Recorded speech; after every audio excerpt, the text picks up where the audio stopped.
aussi est ton esprit. Dans le nom de Christ, nous avons ainsi prié. Amen. Nous acclamons la parole du Seigneur. Nous pouvons nous asseoir. Ce thème et ce verset que nous venons de lire va nous permettre de comprendre beaucoup de choses. Lorsque dans la Bible ou dans l'Église, Dieu parle du même verset 2-3 fois, cela veut dire qu'il y a un message codé, il y a un message caché. Et l'avantage de l'évangile que nous prêchons, l'évangile à laquelle nous avons cru, c'est l'évangile révélé. C'est l'évangile de la croix. C'est l'évangile qui nous donne le pourquoi et le comment de cette écriture. Amen. Notre thème, c'est « Qui suis-je » En partant de la question, ça doit nous amener à comprendre si tu connais qui tu es. Parce que le défi que nous avons dans notre génération, dans ce siècle-là, c'est un défi qui demande de savoir l'identité, c'est-à-dire qui tu es réellement. Si tu ne connais pas qui tu es, soit tu vas craquer, soit le monde va te bouffer, soit le système va t'épuiser, et ensuite, tu vas perdre même la joie de vivre. Amen. Or, depuis la nuit des temps, c'est l'identité d'un peuple qui va déterminer l'histoire qu'ils vont écrire.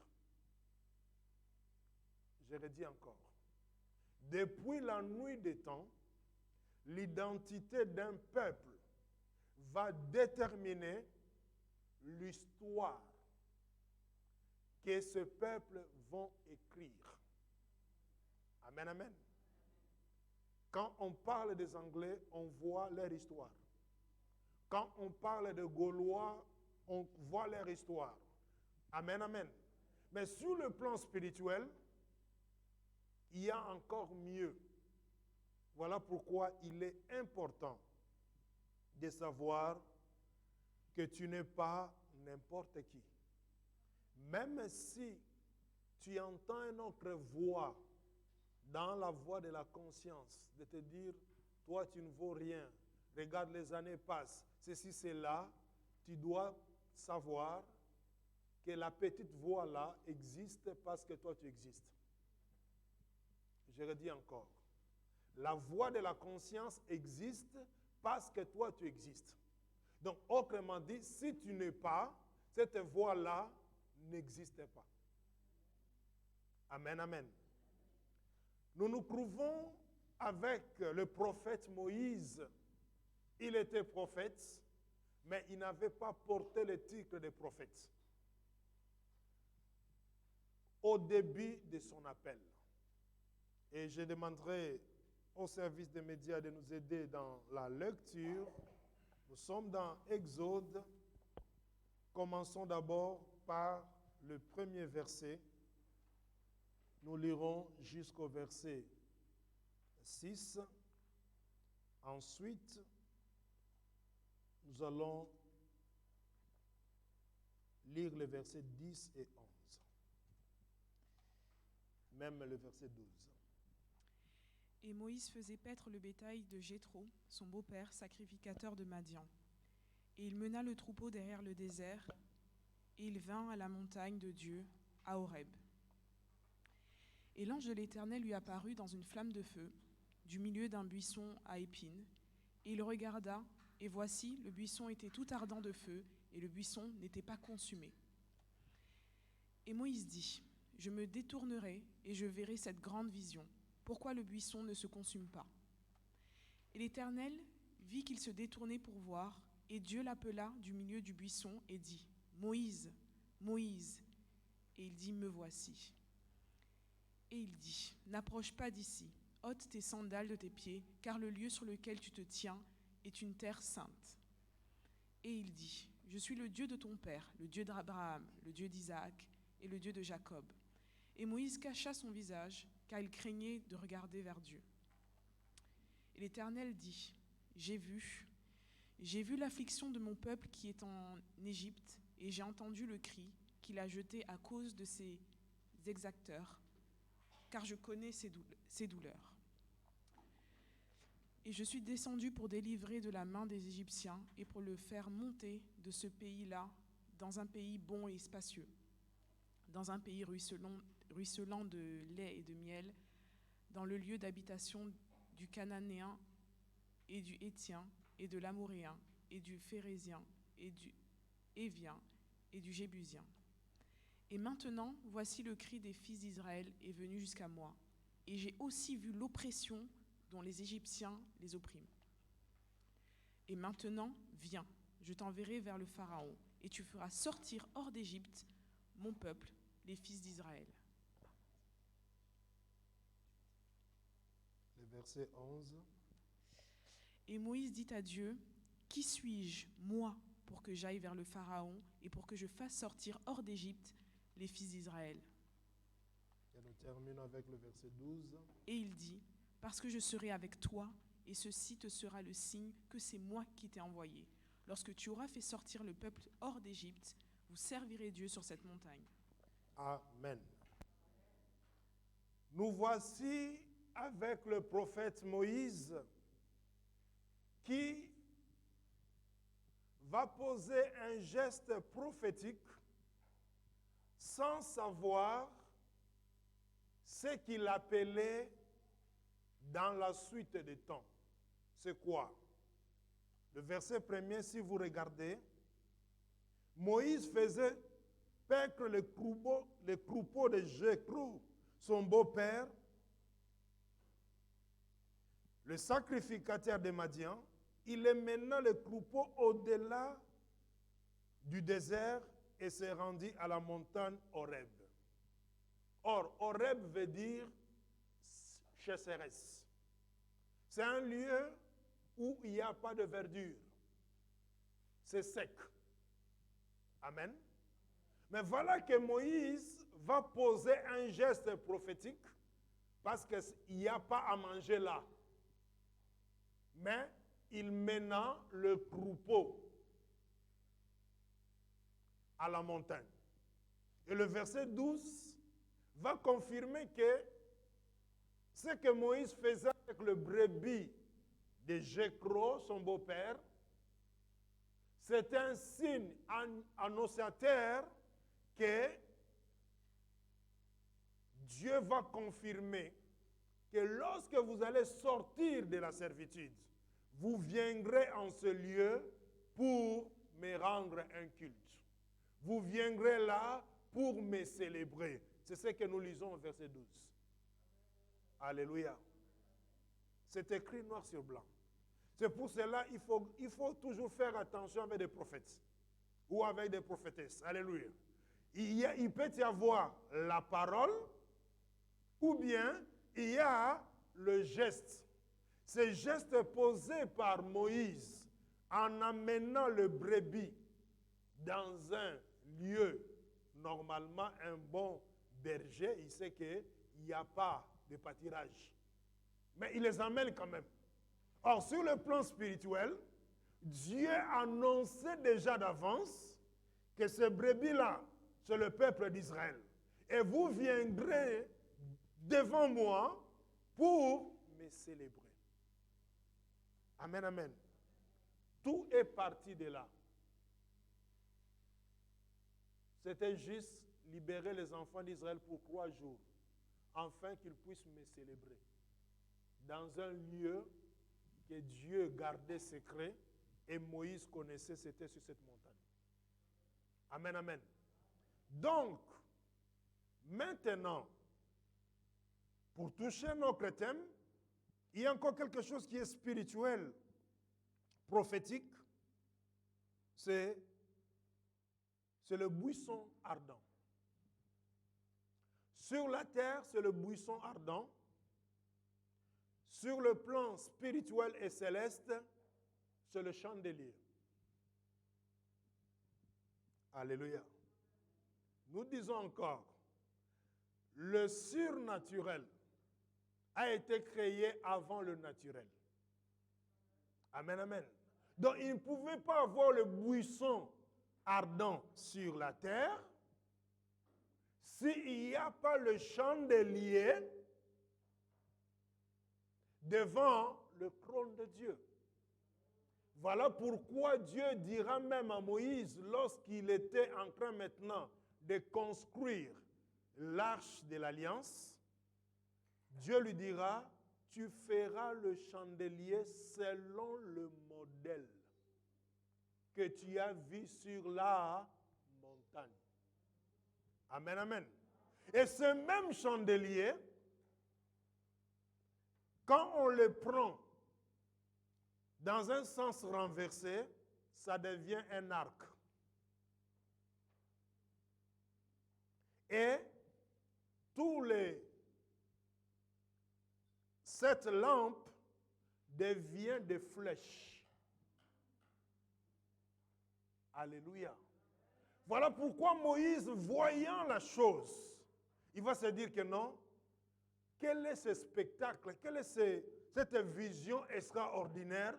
Je vais me détourner pour voir. En faisant le mouvement, Dieu l'a vu. Mais la Bible va nous dire, la voix va sortir du chandelier. Amen. Or, nous savons que Christ, il est le véritable chandelier. C'est lui sur qui la voix a pu retentir sur la terre des vivants, aux eaux de Jourdain, pour dire, celui-ci est mon fils bien-aimé. La voix parlait du chandelier. Alléluia. Qui est Jésus-Christ. Amen, amen. Alors, mais il se disait, c'est drôle, ça ne se brûle pas. Nous rappelons que Moïse a grandi dans la maison de Pharaon où il était même initié parce qu'on lui préparait de devenir prince de l'Égypte. Or, dans l'éducation qu'il avait reçue, et même parce que dans ce monde-là, tu ne peux pas accéder au pouvoir, au trône, sans que tu aies un plus. Amen. Cela veut dire qu'on lui avait même initié dans des choses. Il voyait comment les choses se passaient. Mais ce qu'il voyait devant lui sur la montagne d'Horeb, ça, il n'avait jamais vu. Amen, amen. Voilà pourquoi lui-même va appeler ça un spectacle extraordinaire. Cela veut dire, il y a ce qui est ordinaire et il y a ce qui est extraordinaire. Amen, amen. Tout ça va nous amener à comprendre maintenant pourquoi Dieu va l'appeler. Et nous touchons notre thème. Dieu va lui dire, maintenant va. Il dit, moi, va voir Moïse, va voir Pharaon. Il va dire, qui suis-je? Il n'a pas posé la question parce qu'il ne savait pas qui il était. Mais il a posé la question vis-à-vis de la personne à qui on l'a envoyé. C'est-à-dire, Pharaon n'était pas qu'un nom, un roi et un Dieu sur la terre. Donc Moïse dit, moi je ne peux pas me mesurer avec quelqu'un qui a une base, qui a un support, qui a la force, qui a l'armée et qui a la puissance, et que moi je ne suis qu'un simple individu qui s'appelle Moïse. Alléluia. Bien-aimés, le monde dans lequel vous et moi nous vivons, c'est un monde qui est bourré avec beaucoup d'histoires. Amen, amen. Beaucoup des imprécations, d'occultisme, de tant de choses. Ce qui fait que ça ne suffit pas de commencer à crier, il est écrit, il est écrit. Non, tu dois d'abord, toi aussi, être équipé et savoir qui est avec toi. Quel est le plus que tu as pour affronter l'esprit qui gouverne ce monde. L'esprit qui veut écraser et éteindre la lumière de ceux qui portent la lumière de Dieu. Amen, amen. Voilà pourquoi Dieu va révéler certaines choses que nous partageons ce matin. Moïse dit, qui suis-je pour aller voir vers Pharaon? C'est là où Dieu va lui dire, 1, je te donne des signes. 2, je te donne l'alliance. Je te rappelle l'alliance. Parce que tous ceux qui nous dirigent là, ils ont des pactes. Ce n'est pas le fait que tu as marché dans la rue en manifestant que tu vas incliner leur pacte. Est-ce que vous comprenez un peu ça? C'est pour cela nous avons plus qu'un pacte. Nous avons l'alliance. Nous avons le nom de Jésus-Christ. Alléluia. Si le monde a delta aujourd'hui, nous avons l'alpha et l'oméga. Alléluia. Donc c'est lui qui est le commencement et la fin. Donc si lui dit c'est fini, delta c'est fini pour lui. Amen, amen. Donc Moïse, en posant la question à Dieu, va pousser Dieu de révéler maintenant l'identité véritable de Moïse. 1. Dieu va lui rappeler, premièrement, tu n'es pas n'importe qui. Ce n'est pas parce que tu es dans ce corps-là que tu dois oublier ton identité spirituelle. Alors, quelle est l'identité de Moïse avant de porter le corps? Zacharie chapitre 4. Le verset 12 à 14, là encore, c'est la vision. C'est un prophète qui reçoit la vision et qui doit donner l'explication de la vision. Zacharie chapitre 4, qui nous révèle l'Écriture. Soyons attentifs. Et je répondis une seconde fois et lui dis, que sont les 2 branches des oliviers qui, à côté des 2 conduits d'or, déversent l'or d'elles-mêmes? Et il me parla, disant, ne sais-tu pas ce qu'elles sont? Et je dis, non, mon Seigneur. Et il dit, Ce sont les deux fils de l'huile qui se tiennent auprès du Seigneur de toute la terre.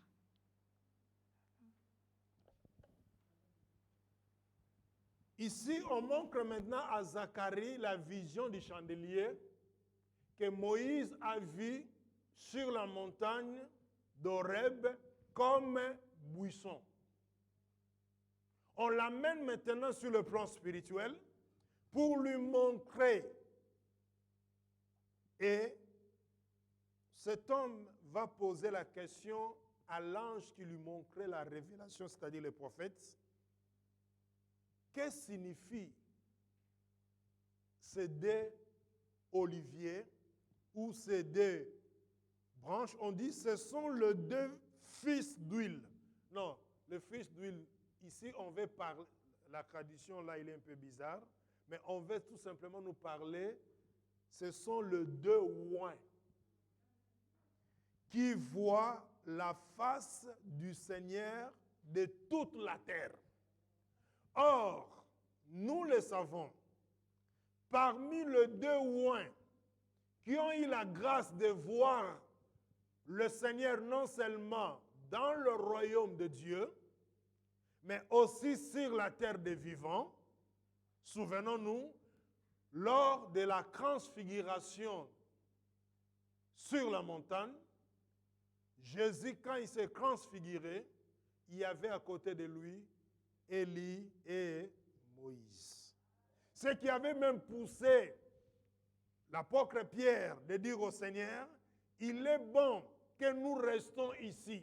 Je construirai 3 tentes, l'un pour Élie, l'église des prophètes, l'autre pour Moïse, l'église de la loi, et l'autre pour toi, l'église de la grâce.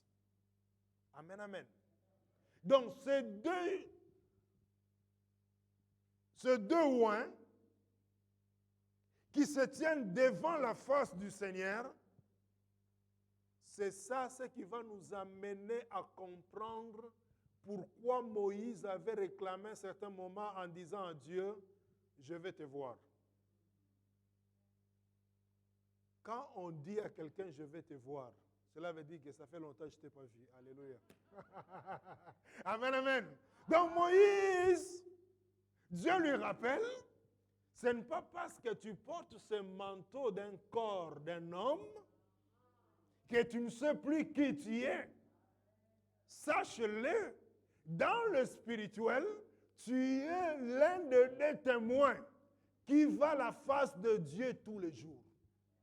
Amen, amen. C'est ainsi sur la terre, lorsqu'il va demander à Dieu, je vais te voir, Dieu dit, tu demandes quelque chose de difficile. Alors que le langage difficile, ce n'est pas le langage de Dieu. Alléluia. Parce qu'il dit, tout est possible à celui qui croit. Mais comment toi-même tu vas dire que tu demandes quelque chose de difficile? C'est parce que Dieu savait que avec le corps charnel, ton père Abraham n'a jamais demandé de me voir.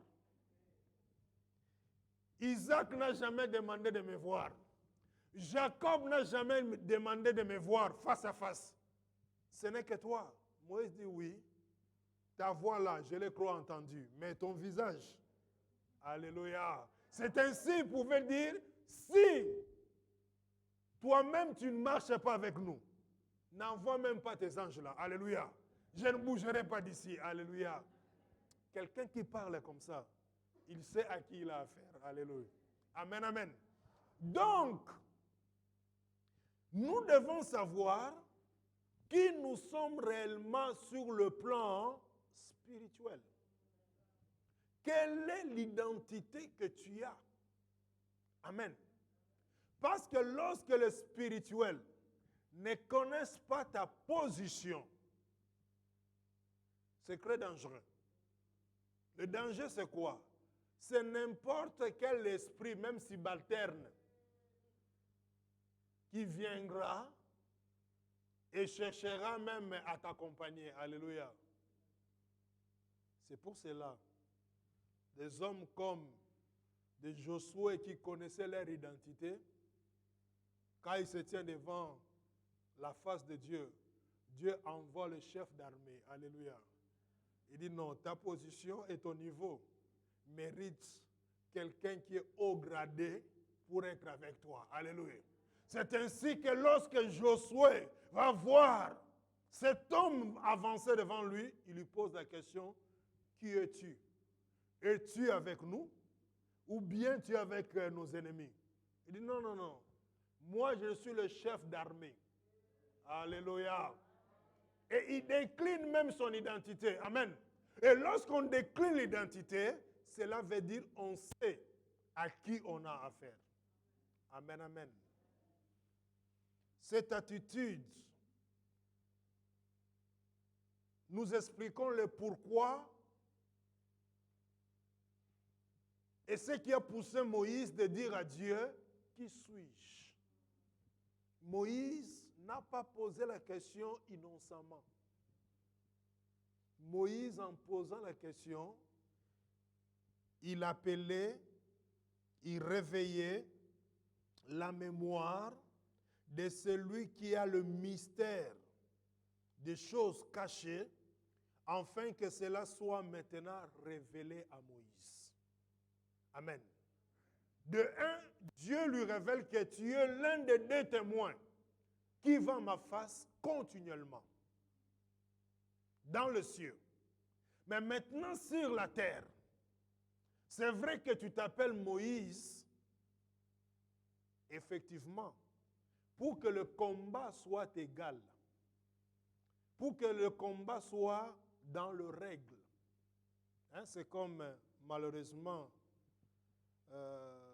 ces hommes, même si cela est condamnable par la loi, mais ces hommes qui sont quelque part incapables, ils pensent qu'ils peuvent se battre avec une femme.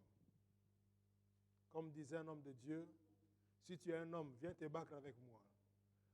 Laisse ta femme tranquille, mais viens, nous deux, on peut s'expliquer, étant que des hommes. Alléluia.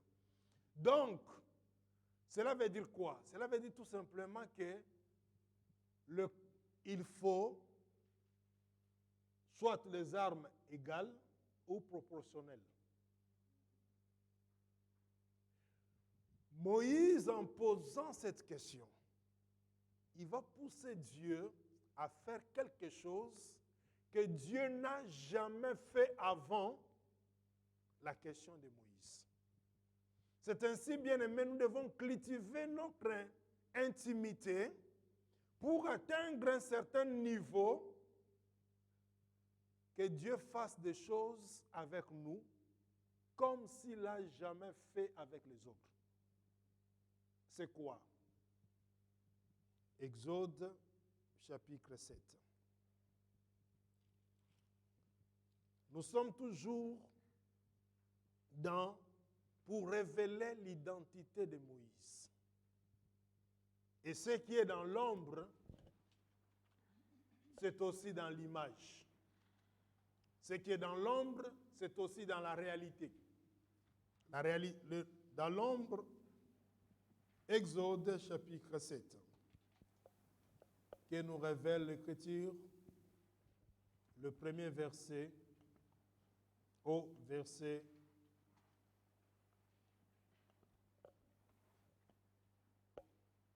3. Et l'Éternel dit à Moïse, « Vois, je t'ai fait Dieu pour le Pharaon, et Aaron, ton frère, sera ton prophète. » On s'arrête d'abord là. Amen. Moïse qui disait, Pharaon, ce n'est pas n'importe qui. C'est un Dieu sur la terre. Un petit Dieu, hein, avec le D minuscule. Il n'y a que Dieu notre Dieu qu'on écrit en grand D. Amen. Majuscule. Donc, Moïse, indirectement, il accuse Pharaon. Il dit non. Si tu ne le sais pas, sur la terre, il se donne le nom de Dieu. Il est vénéré comme Dieu. Il a le pouvoir, il a l'autorité, il a tout. Dieu dit, ah bon, c'est comme ça? Maintenant, je vais te montrer le pourquoi je t'ai choisi. Lorsque Dieu choisit un peuple, une nation, un homme, une femme, il ne lui laisse pas bredouille. Il ne peut pas le laisser main vide. Dieu doit lui donner des éléments des subsistances qui va lui démarquer avec le commun des mortels. Amen, amen. Il dit, et l'Éternel dit à Moïse, vois. Posons-nous la question. C'est pour cela que j'aime cet évangile. C'est l'évangile où on peut se poser des questions. Le pourquoi et le comment. Quand Dieu dit vois, est-ce que Moïse ne voyait pas? Non, Moïse n'était pas aveugle. Mais à ce niveau-là, quand il dit vois, Dieu veut lui ouvrir les yeux maintenant spirituels. Tu es sur la terre, mais tu es aussi un esprit. Alléluia. Parce qu'il y a d'autres esprits qui sont aveugles. Alléluia. Ce sont des esprits qui fonctionnent avec l'audition. Mais celui qui a compris à qui il a cru, la première des choses, Dieu commence par ouvrir les yeux. Il lui dit, vois, je t'ai fait Dieu pour Pharaon. C'est Dieu en majuscule.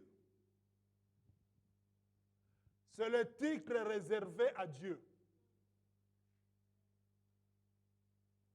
Mais Dieu dit, tu dois affronter quelqu'un et tu dois être supérieur à lui. Parce que si je te fais Dieu au même niveau que lui, le combat, des rounds, ça va durer longtemps.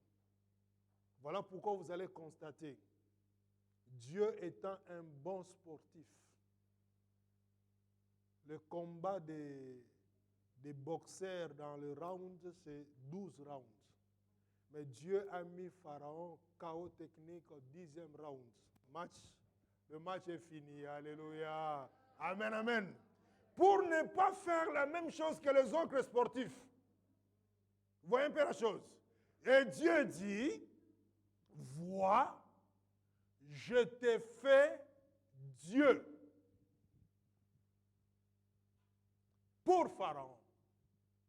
Pour dire, c'est lui qui porte ce titre-là doit savoir, il a affaire, pas à Moïse, mais il a affaire à un Dieu. Amen, amen. Et Aaron, ton frère, sera ton prophète. C'est là où on peut comprendre encore un autre aspect. Il y a le prophète du peuple et il y avait même des prophètes du roi. C'est-à-dire, Nathan était le prophète du roi, pas le prophète du peuple. Au service du roi. C'est pour cela que vous allez constater maintenant que Aaron, parmi le peuple d'Israël, Aaron n'a jamais prophétisé. Pourquoi? Parce qu'il a été établi prophète que pour Pharaon. Donc, tant qu'il était en Égypte, Aaron pouvait prophétiser. Mais dès lors ils sont entrés dans le désert, Aaron devient sacrificateur. Est-ce que je parle à quelqu'un? Est-ce que vous êtes là? Amen, amen. Donc, la question qui suis-je va révéler maintenant des choses cachées. Amen. C'est pour cela, vous allez constater, Dieu non seulement il lui donne le titre de Dieu, remarquez, même à la mort de Moïse, Moïse a eu un funérail éternel, c'est-à-dire c'est Dieu lui-même qui l'a enterré. Pourquoi? À cause de ce titre-là. Alléluia. Amen, amen. Amen, amen. Donc, à savoir qui tu es, peut écrire une autre histoire dans ta destinée. Je signale à quelqu'un, ta destinée, c'est un livre qui a plusieurs pages. Amen, amen. Et il y a soit le sang de Jésus pour écrire, ou bien un autre stylo ou marqueur pour écrire autre chose. Dieu lui révèle, je te mets à un niveau supérieur. C'est le seul passage dans la Bible, dans l'Ancien Testament, où Dieu fait un homme un Dieu. Voilà pourquoi, quand Moïse connaissait ce mystère, il va aussi nous révéler dans la loi. C'est pour cela qu'il est écrit dans la loi de Moïse, j'avais dit que vous êtes de Dieu. Amen. Lorsque les chrétiens ont compris ça, en parlant maintenant que je suis homme Dieu, il y avait des gens qui étaient un peu scandalisés. Alléluia. Mais non, en réalité, on a seulement compris la parole du commencement. Que dit la parole du commencement? Dieu dit, créons l'homme à notre image, à notre ressemblance. Donc si nous avons l'image de Dieu, donc nous sommes de Dieu. Amen, amen. Alors, Dieu va lui donner, ça c'est le deuxième élément. Cela veut dire que dans notre vie, nous devons comprendre que nous devons marcher avec la spiritualité du vin de Dieu vivant. Parce que tu portes en toi l'Esprit de Dieu. Et cet esprit n'est pas matériel. Il est d'abord spirituel. Amen, amen.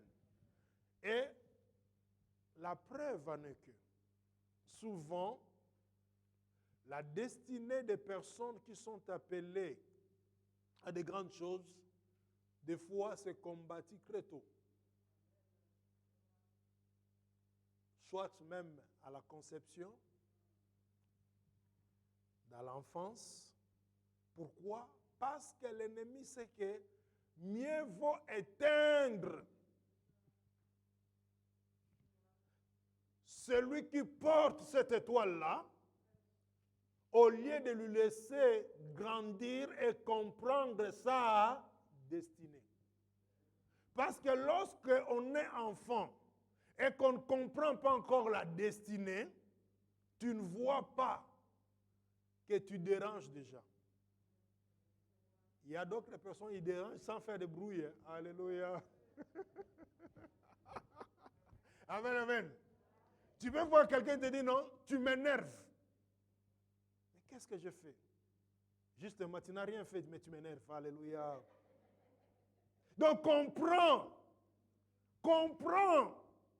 que l'esprit que tu as, ce n'est pas pour rien on a appelé Daniel en disant qu'il a un esprit supérieur. De la même manière, Joseph aussi, il avait un esprit supérieur. C'est-à-dire, l'esprit de Dieu était sur lui. Amen, amen. Quand Dieu décline l'identité de quelqu'un, c'est qu'il a une mission à conférer à cette personne. Il a appelé Gédéon héros vaillant. Alors que Gédéon ne s'est même pas battu avec les enfants du quartier. Alléluia. Mais Dieu lui a appelé héros. C'est pour dire quoi? Ne te regarde pas avec les yeux que tu te vois. Parce que tes adversaires te voient avec un autre regard. Tes collègues de travail te voient avec un autre regard. Même quand toi tu marches, tu peux dire que non, tu marches tout simplement, humblement. Mais pour eux, tu es en train de dandiner là. Alléluia. Amen, amen. Tu vas réveiller l'esprit de Saoul pour poser la question. Abner, viens me dire de qui il est fils. Amen. David marchait tout simplement. Mais Saoul lui voyait la démarche d'un roi. Il dit, Abner, j'ai un concurrent ici, viens un peu là. Alléluia. Explique-moi de qui il est fils. Et pourtant, c'est la même personne qui chantait chez lui à la maison. Alléluia. Connaître qui tu es, ça te permettra de comprendre et de connaître l'alliance de tes pères. Amen, amen. Parce que comme nous sommes dans un monde où il y a des pactes, amen, on a des pactes de Varkozy, on a des pactes de Schengen, on a des pactes de ceci, on a des pactes de cela. Mais qu'est-ce que toi tu as? Il faut avoir un plus. Amen, amen. Et je signale à quelqu'un, nous avons un plus. Amen. Parce que chaque pacte a ses contenus. C'est ce que Dieu révèle à Moïse.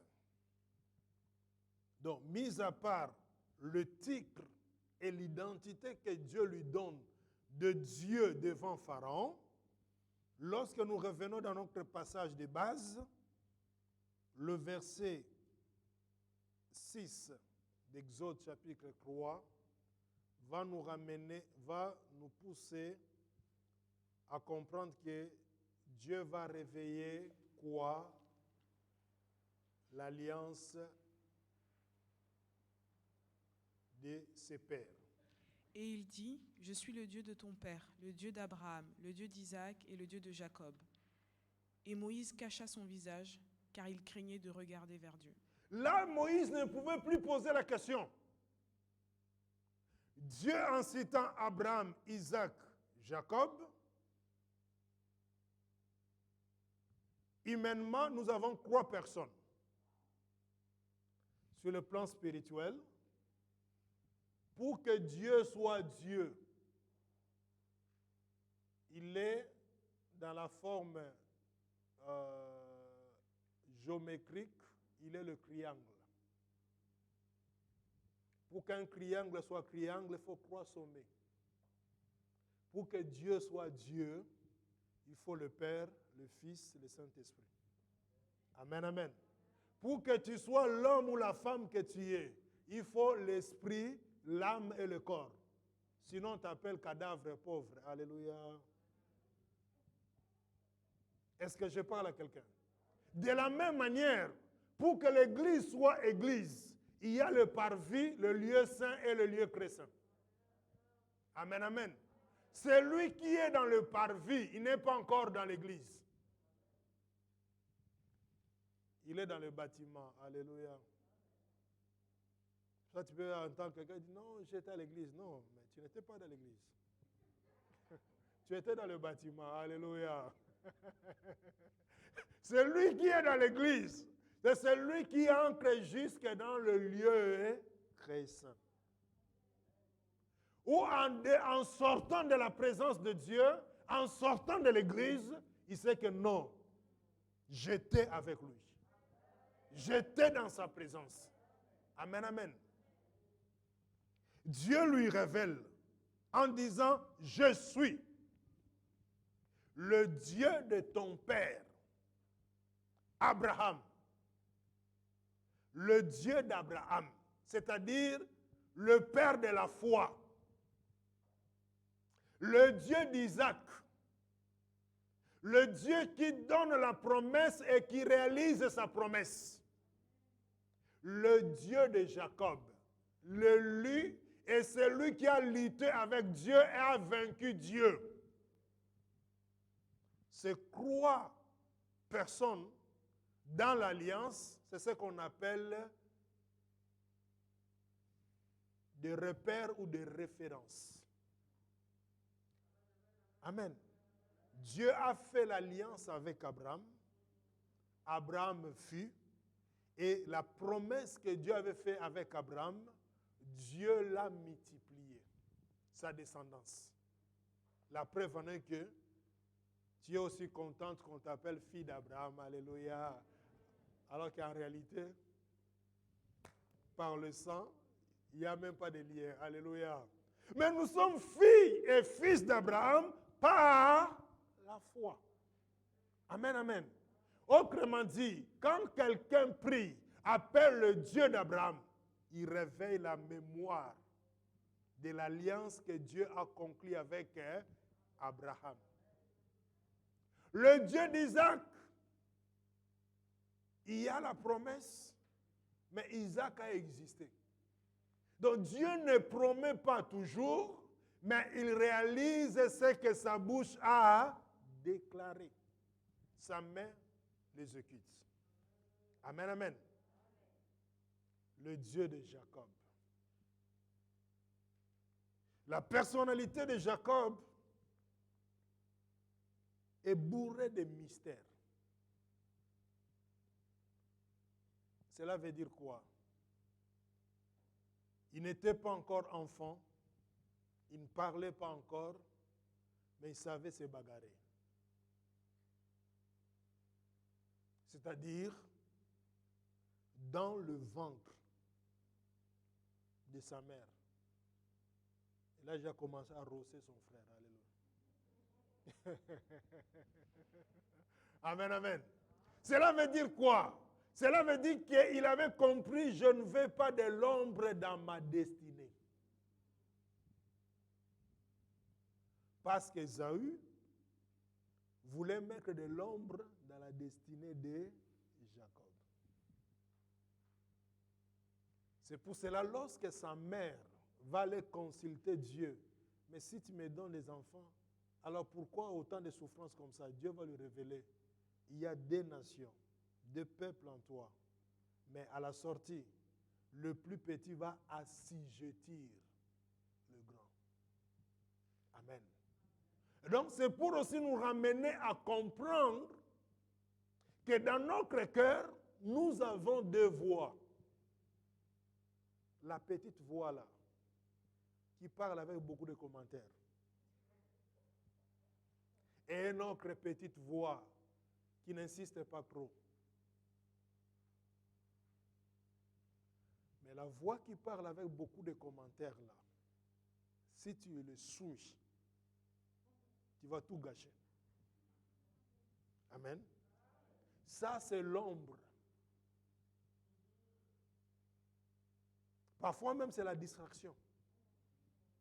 Amen. Parce que lorsque Dieu parle, Dieu n'insiste pas pour convaincre les gens. Amen, amen.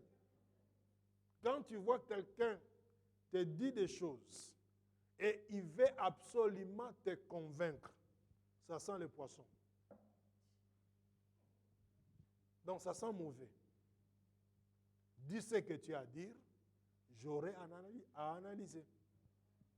Mais tu ne vas pas insister pour me convaincre parce que tu parles. Amen, amen. Donc, et Moïse cacha son visage. Vous voyez ça? Sur la terre, il cache le visage. Dans le royaume céleste, il voit la face.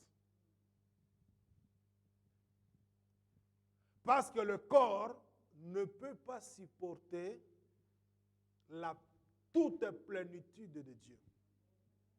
Amen, amen. C'est vrai qu'on a bien facilité les choses en chantant « Je vais voir ton Shekinah », mais en réalité, si le Shekinah descendait là, amen, amen, amen, amen. Personne ne va rester ici, alléluia. La porte là sera petite, amen. C'est pour cela quand nous chantons, Dieu regarde et dit, mes enfants, est-ce que vous savez ce que vous demandez là? Amen, amen. C'est pour cela il va faire descendre quelques manifestations et limites là. Parce que même dans l'Ancien Testament, le jour où la gloire de Dieu descendit dans le temple, le sacrificateur qui était là, ils ont laissé les offrandes, ils sont partis. Personne ne pouvait supporter le Shekinah de Dieu. Amen, amen. Dieu merci parce qu'il nous connaît. Et il sait de quoi nous sommes formés. Amen. Et parfois même quand il nous donne des visions, il nous donne selon notre mesure. Alléluia. Amen, amen. Qui suis-je? Tu n'es pas n'importe qui. Si tu sais qui tu es réellement, même tes adversaires, même les deltas là, saura que non, là-bas, ça ne sert à rien de faire les SOS. Alléluia. Là-bas, ça ne sert à rien de passer par là. Pourquoi? Tout simplement, celui qui est en nous est plus fort que celui qui est dans le monde. Parce que le problème et le combat que nous avons, l'apôtre Paul va dire, nous n'avons pas à lutter contre la chair et le sang. Le sataniste est là, tous ces gens-là, ces histoires-là, des loges-là, ils ont compris. Il dit non, si on veut les emmener, faire les choses brutalement, on va nous taxer de dictateurs, on va nous taxer de tout. Mais allons avec les choses sur le plan intellectuel, sur le plan ceci, cela. Amen. En passant même par des lois, en passant par des décrets, en passant par beaucoup de choses. Amen. Mais ce qui est certain, nous n'avons pas à lutter contre la chair et le sang. Et le virus là, ce n'est pas comme les autres virus. C'est des choses qui ont été travaillées dans le monde spirituel. Pourquoi? Parce qu'ils veulent comprendre et avoir le contrôle. Surtout sur les enfants de Dieu. Parce que les leurs sont déjà dans leur camp. Et ils sont déjà à leur service. Voilà pourquoi savoir qui tu es, sur le plan spirituel, ça va commander, ordonner à ce que les éléments spirituels puissent aussi te respecter et mettre des distances. Un élément aussi important à retenir sur le plan spirituel,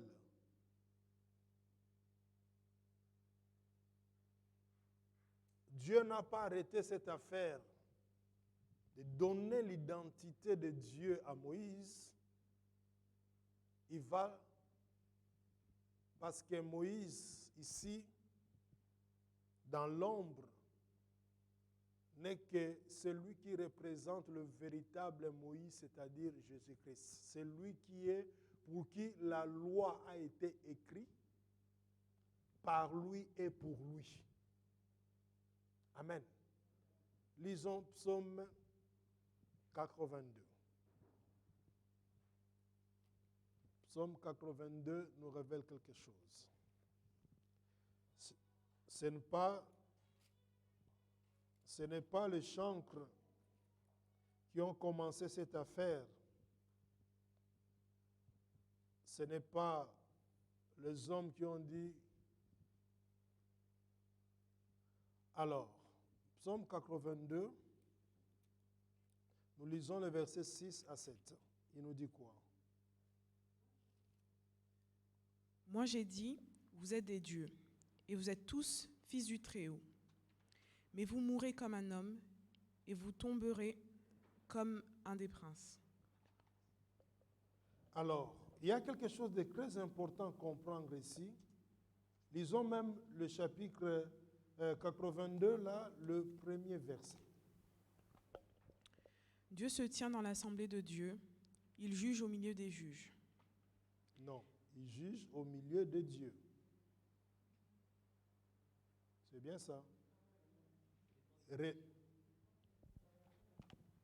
Oui, mais tous les juges ne sont pas de Dieu. Hein?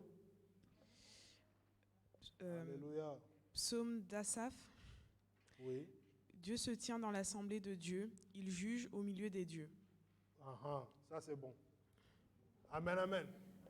Dieu se tient dans l'assemblée de Dieu. Donc, même quand nous parlons de Elohim, Elohim, c'est Dieu au pluriel. Amen, amen. Donc, c'est pour dire, jusqu'aujourd'hui, il y a l'assemblée de Dieu. Mais ces assemblées-là, un humain ne peut pas entrer là. Il faut que tu sois aussi Dieu. Est-ce que je parle à quelqu'un? Il avait dit, j'avais dit que vous êtes de Dieu. Il juge au milieu de Dieu. C'est là où c'est intéressant. Notre ennemi commun, il s'est trompé d'adresse. Alléluia. En allant se cacher dans le monde invisible, alors que sa nature n'est pas invisible, eh bien, il va rencontrer l'invisible. Celui-là qui a le pouvoir de juger de Dieu. Amen. Comme nous l'avons toujours dit, Corona, le serpent,